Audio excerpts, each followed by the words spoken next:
Hi, and happy New Year to all of you. How do you welcome the new year? Do you do something?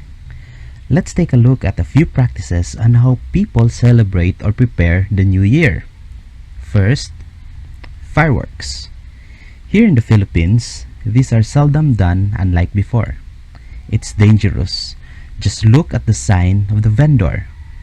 No smoking, no trial, no testing, and no free taste. Another practice is the wearing of the polka dots. According to beliefs, you will have money in the coming year if you wear polka dots. Some people approach the new year by jumping. People who are vertically challenged usually do this. Another practice is having a big meal during medianoche. And during this meal, there should be 12 round fruits signifying good luck or receiving money in the new year. In Spain, people stuff their mouths with 12 grapes. If they can do that, they will have good luck for the next 12 months. In Denmark, people smash their old plates in their front doors. For them, the more plates they smash, the more popular the person is. In South America, the kind of year they want to have depends on what they are wearing when they welcome the new year. Specifically, their underwear.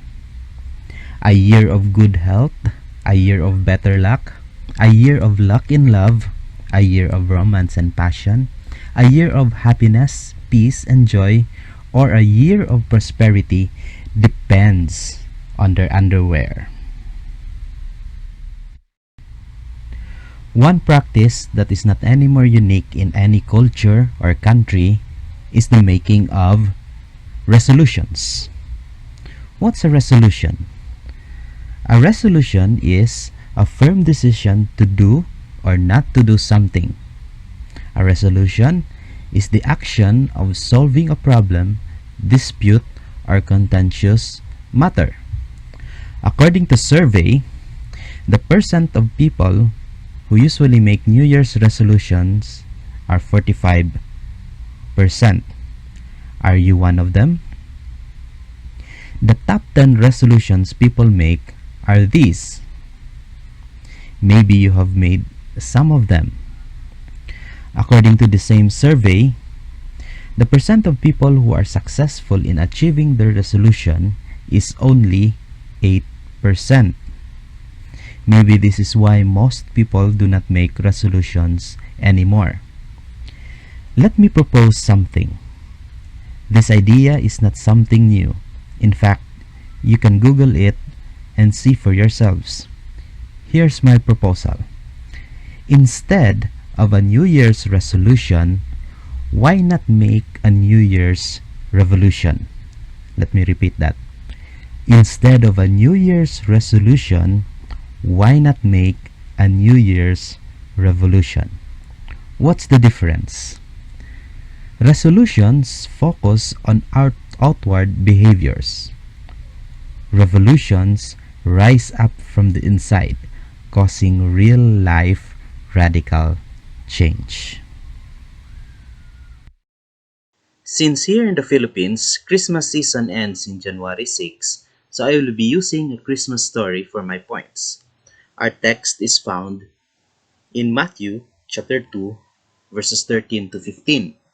Matthew chapter 2 verses 13 to 15. Now when they had departed, behold, an angel of the Lord appeared to Joseph in a dream, saying, Arise, take the young child and his mother, flee to Egypt, and stay there until I bring you word, for Herod will seek the young child to destroy him.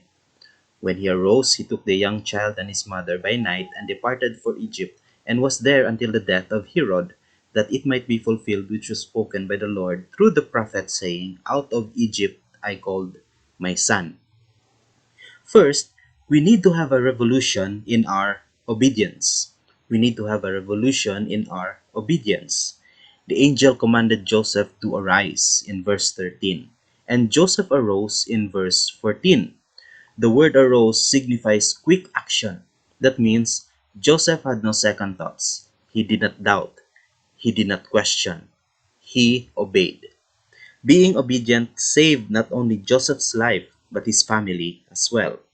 Maybe Joseph had other plans in raising a family, but he obeyed God. There are many types of obedience. There's forced obedience, blind obedience, but what God wants is biblical obedience. You know the story of young Daniel and how he and his friends were fed with the king's food in Daniel chapter 1 verse 8. But Daniel purposed in his heart that he would not defile himself with a portion of the king's meat nor with the wine which he drank. Therefore he requested of the prince of the eunuchs that he might not defile himself. This is obedience.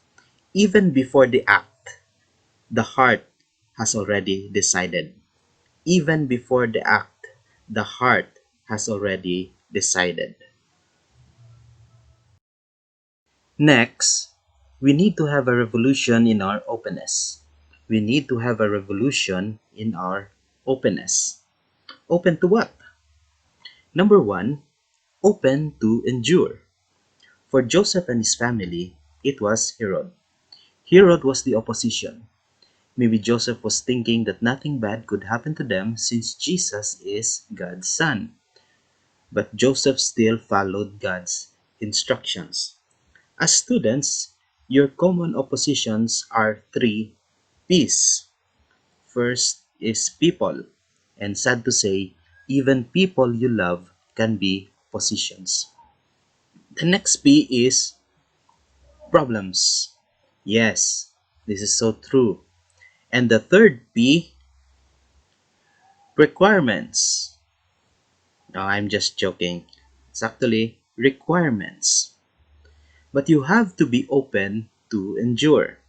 Someone once said, in order to see the babe in Bethlehem, one must pass through Jerusalem and awaken King Herod.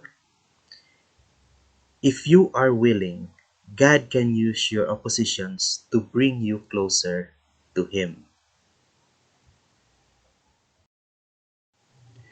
Number two, you need to be open to receive.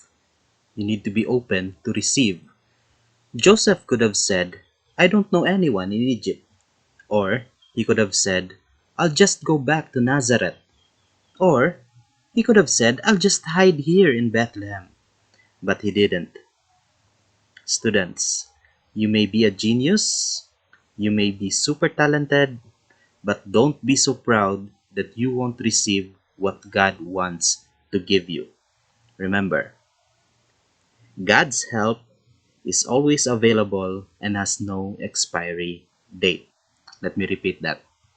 God's help is always available and has no expiry date. This new year, viva la revolution! Again, happy New Year, Martus. And I can't wait to be your teacher next sem.